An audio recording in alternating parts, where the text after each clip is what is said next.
Mom, Dad, I humbly suggest you save some money and shop Amazon for back to school. It's for my growth, meaning my body's growing at an alarming rate. And clothes you buy me this year will be very small very soon. Plus, the clothes I love today will be out of style tomorrow. But at least your wallet doesn't have to be my fashion victim if you shop low prices for school at Amazon. Hopefully this is helpful. Amazon. Spend less, smile more.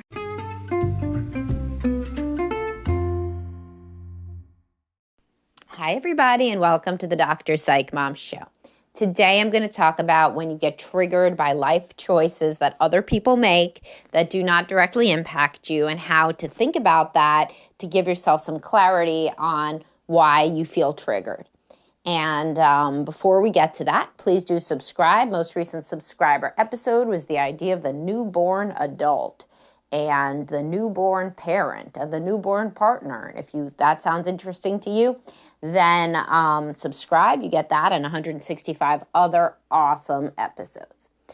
All right, so obviously y'all should join my Facebook group. That's where a lot of these cool discussions happen. That's not just the free main page. It's a $4.99 group. You click the blue subscribe button, and then there's there's over between 400 and 500 people in there, most of whom do not post, but a lot of them do. And lots of great discussions. Somebody posted a question where she was talking about, a choice that her friend was making with parenting, and it sparked this idea for an episode because this happens so much, right? So it happens with parenting, choices with money, how to spend money, how to have your marriage, how to, what you should do within your marriage with your partner, everything. I mean, traveling, working, how you decorate your house, just every single thing that could be a life choice is something that people can feel triggered by, right? And none of that really has to do with you directly, I mean, certainly if a friend is, always complaining and asking you for advice and then rejecting your advice, that could be frustrating. But then, most healthy people would just kind of stop giving advice to that person and also kind of just limit the contact with that person because that person's not that, fun to talk to. But if you are instead a person that gets very triggered by life choices that other people make, you got to understand why. Whenever you have a strong emotion about something that does not involve you, it is because on a basic level, this is triggering something in you and if you do not want to figure out what that is, then you're basically leaving money on the table in terms of self-development. I mean, that is what we talk about in therapy. Like, why does X bother you so much? So here's an example. So let's say that, a common one, people get upset about how other people do or do not spend time with their spouse. They can be like, my friend's husband, he doesn't even spend any time with her. It's so upsetting. It's really, really upsetting, that he works so much and he doesn't spend any time with her. And I know she's upset about it, and here's the key. They'll often say something like, well, I guess their marriage isn't going so well, but of course, mine isn't either. But, in their case, I could see that it would be, very, very helpful if he were to spend more time at home. It's never the person whose marriage is going well, by the way. It's never the person whose everything is going well that they complain about what somebody else is doing and feel very activated. So obviously I'm giving you the key. I'm giving you a starter example here. The person's marriage isn't going well, right? It may not be for the same thing. Often it's not. So then they could tell themselves, well, at least my husband comes home more. But then you're not happy when he's home, right? So I mean, what the hell is the difference? Maybe that works for them. Maybe they have different money needs. Maybe she prioritizes him working because maybe she likes him being out of the house, honestly. I mean, who the hell knows? But what we do know is that your marriage isn't going well. So now you decided, well, here's at least one thing that we have going for us is that he doesn't work all the time like this woman's husband works all the time. It's very, very, very comforting to think that you're doing something right when everything else is going wrong. So you'll hear this with parenting, like, could you believe that she gives her kids timeouts? I heard that you shouldn't do that anymore. And it's of course not easy to figure out what to do. And my kids run around like banshees too. But, at least I don't give them a timeout. It's like, well, what the hell did you hack? What did you solve? You're in the same shit situation. You just don't have a solution. So you're blaming her solution, because you're saying hers is bad, makes you feel better about that you have no idea what to do. At least you're not doing that. So there's a very direct trigger sometimes. The first layer that you could explore is, I am actually doing poorly in this situation myself, but it's comforting to think that I'm not doing poorly in exactly this way. So maybe I've hacked something. Maybe I know something better than some other human being, despite feeling overall that I'm not doing too well in this exact situation. That's the first layer. So then you could be like, though, well, but what about when I'm upset about my friend's parenting and I don't even have kids? Well, or I'm upset about my friend's marriage, but my marriage actually is going okay. That's when the true work happens, right? So that is the other one's true work too. I mean, that's a one-to-one. Like, it's like math, that's algebra, but now we do calculus. Calculus, and by the way, the calculus, I'll tell you, the calculus relates to the algebra. I can't expand on that anymore. Despite, I actually took calculus, right? I took calculus in high school. This is just a segue. And not a segue. This is a tangent. This is not segueing into something else about math. This is a tangent from which we will return in 1 second. But I said to the teacher, because I was going to go to Columbia, I said to the teacher, they only accept the AP credits if you get a 4 or a 5. Should I take the test? And she said no. So I did not take the test because that would have been a waste of time. And maybe I would have got a 3, but maybe I would have got a 2 or a 1. But anyway, returning. So the calculus of this is that it goes back to family of origin, which hopefully you knew that I was going to say. And so you have to think, when did I feel like I am projecting that so-and-so feels in this situation? Or when did this person make me feel like, or when did a parent make me feel like this person is making me feel? So I'll give you the example with the person who has no kids judging the person with kids. So she may be like, oh, my sister's too harsh on her kids. Well, your mother may have been too harsh on you, so you over-identify with the kids in that situation. Or your sister may be reminding you of your mother. I mean, your sister would probably remind you of your mother, and seems irrational, and that makes, or angry, and that triggers you because you have trauma about your mother being irrational or angry or disciplinarian. And so then you over-identify with the children, or you just feel rage towards your sister because you're activated by the idea of your mother. She reminds you of your mother. It's even more interesting when it's cross-gender. So your husband, the husband in the other situation, so that guy travels all the time. Your mother could have been an absent emotional mother, literally. So if your husband doesn't travel at all and you're triggered by your friend's husband traveling or not spending time with her too much, you could go all the way back. And when you think, who abandoned me? Who abandoned me? I am over projecting that my friend feels so abandoned. Who abandoned me? Oh, my mother. My mother wasn't around. My mother went to rehab for like 2 weeks when I was a little girl. Or my mother left me all the time at my grandmother's house. Or, my mother was just emotionally unavailable. She was never there. She was depressed. She was in bed, etc. So whenever you feel triggered, you have to say, when did I feel like whoever I'm identifying with in the situation?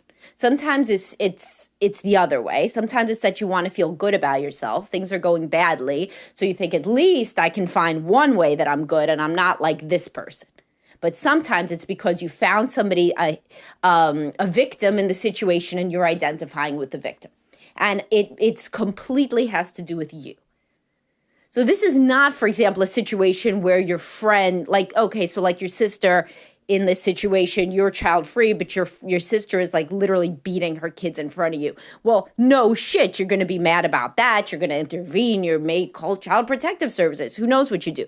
This isn't that kind of situation where literally 100 people would say, oh, yes, intervene. By the way, even if you intervene, you don't have to be triggered. Like, so if your sister was doing if she was going to drink and drive, let's say, then you may not be personally triggered and angry.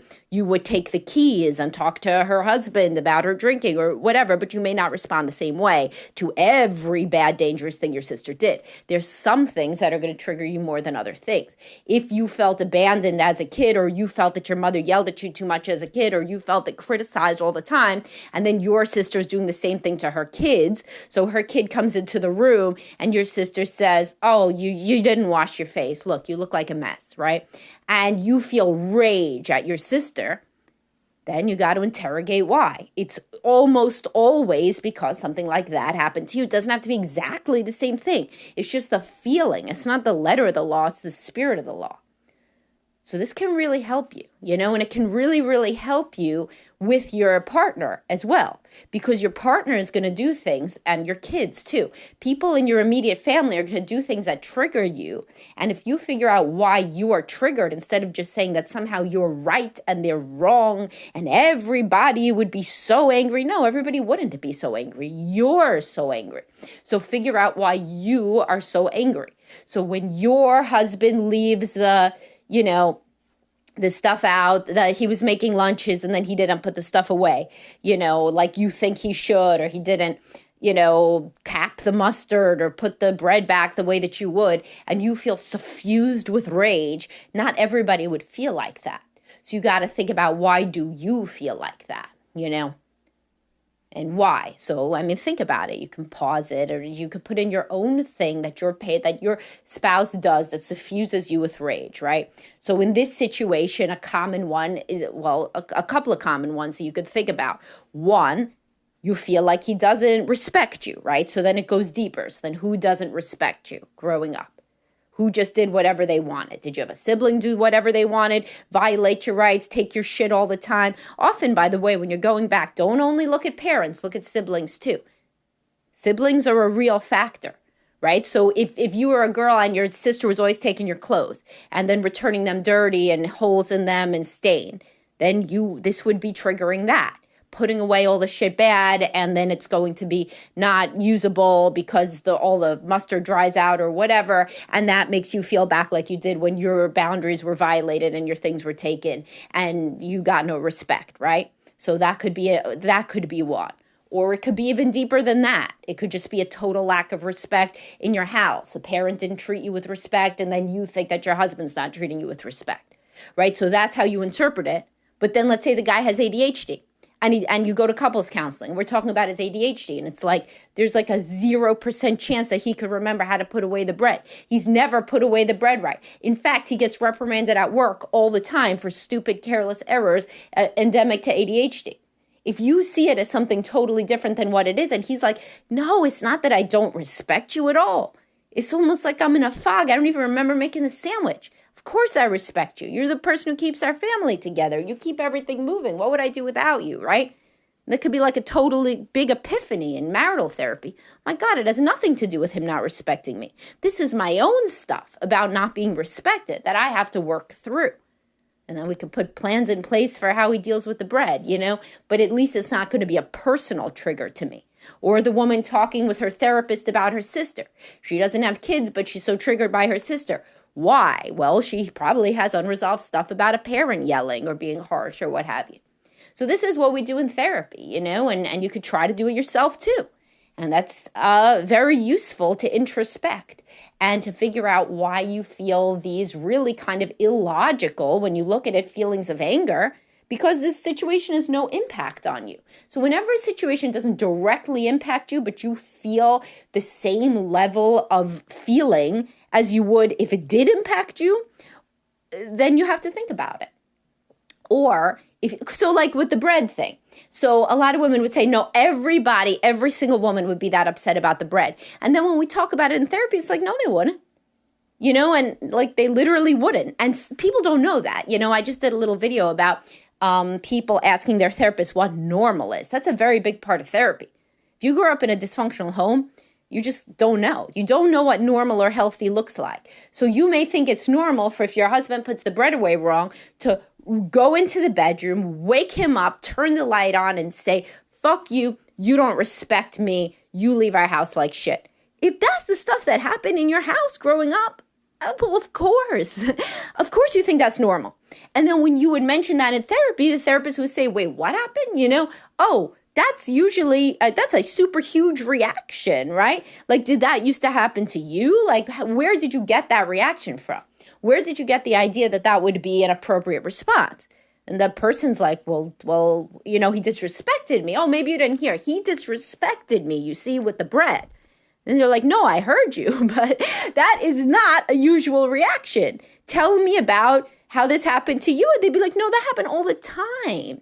So like I would leave, a paper towel out, crumpled on the counter. My father would come in and wake me up and turn the light on, grab me out of bed. And so I didn't grab him out of bed. So of course I'm better than that. My father was an asshole, but that's just what you do. No, it's not. And so we talk about it. And then we see, oh, you grew up with childhood trauma, right? With a father that would fly off the handle, and you're doing the same thing. That would be a wonderful epiphany therapy session, and these things happen all the time. In therapy, you have epiphanies all the time. It's Epiphany Central. I'm not saying like every session, but I mean, you got to have some. Otherwise, why are you sitting there? So anyway, point is, if you can make links between how you were raised or the things that you are very insecure about in your own life and your feelings about other people that are more intense than would be warranted since it doesn't directly impact you, you'll be miles ahead of the game. And you could teach your kids the same kind of thing. Why are you so upset about this, sweetheart? It doesn't seem like in the story, maybe your friend had anything, it doesn't seem like they were trying to hurt your feelings in that story. Were you upset about something else? Is anything else going on? Blah, blah, blah. Like you can train your kids to be like, why did I get so upset about this? Oh, maybe this, maybe this, maybe this. And then they will be very emotionally intelligent. And you start with learning how to do it for yourself. All right. I hope you guys enjoyed this and it gave you some interesting skills to think about practicing. Next time you get upset, you'll have another tool in your toolkit, as they say. And I will talk to y'all soon. Have a great day. Please subscribe. Bye-bye.